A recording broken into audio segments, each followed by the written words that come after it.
Umbertina, 1979, is a novel by American author Helen Barolini, spanning nearly a century, from 1860 onward, and follows 4 generations of an Italian-American family with a focus on the lives of women.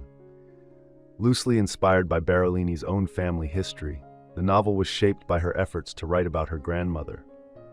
Initially overlooked upon publication, it has since been recognized as a key work in American literature, the first to explore the intersection of women's lives, the immigrant experience, and Italian-American identity.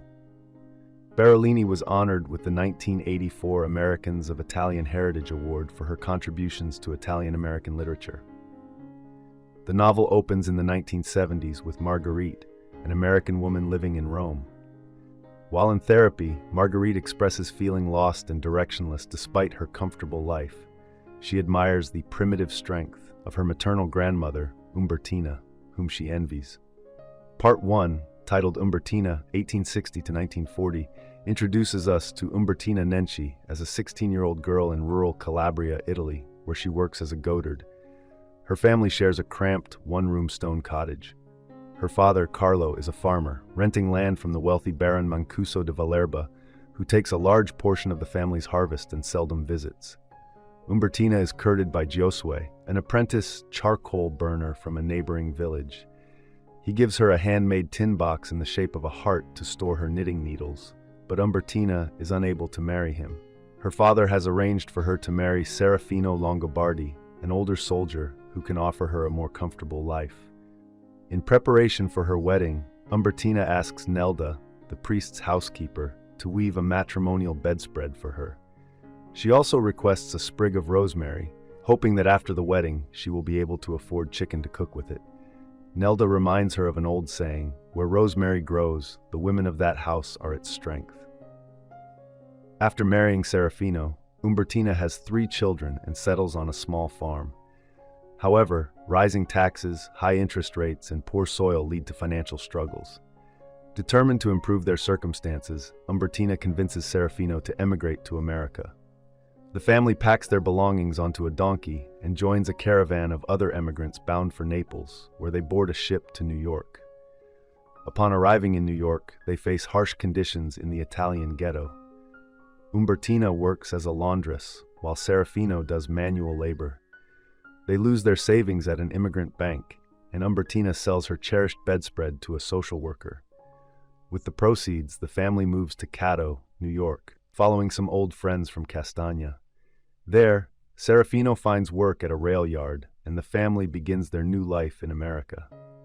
Umbertina seizes a business opportunity by selling pizza and panini to the rail yard workers at lunchtime. Her small venture flourishes, allowing her to lease land and start growing fresh vegetables, which she sells in her own grocery store.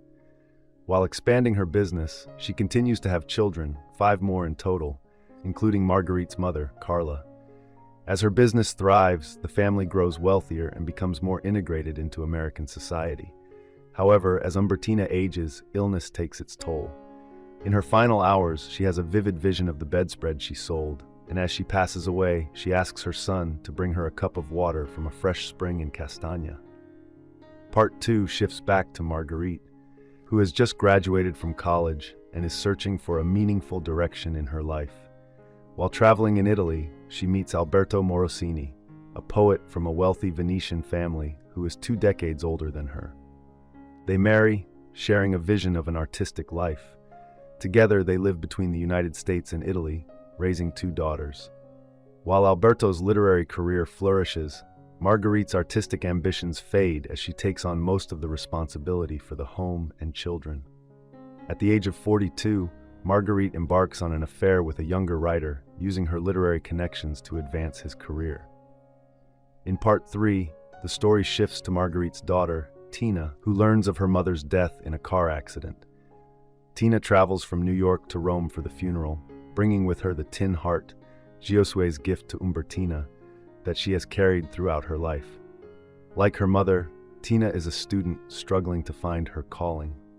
During her time in Rome, Tina discovers she is pregnant by her American boyfriend, a lazy man she has no future with, and is forced to undergo an illegal abortion. She later meets Jason, an American law student whom she initially mistakes for Italian due to his dark looks. He is, in fact, from an old New England wasp family. The two travel to southern Italy, but Tina abandons him for another man.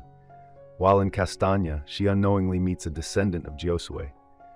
Back in the US, Tina visits the Museum of Immigration on Ellis Island and sees an intricately designed Calabrian bedspread. She wishes that Umbertina had brought such an heirloom to America, unaware that it is the very bedspread Umbertina had been forced to sell upon arriving in New York. Tina decides to reconcile with Jason, who proposes to her. Through her personal journeys, Tina has developed the independence to pursue her own career. On a visit to Jason's grand family home, she plants rosemary in the garden, symbolizing her own strength, much like the women of Castagna before her. I hope you enjoyed this video. Leave a like if you did, and be sure to subscribe. Thank you.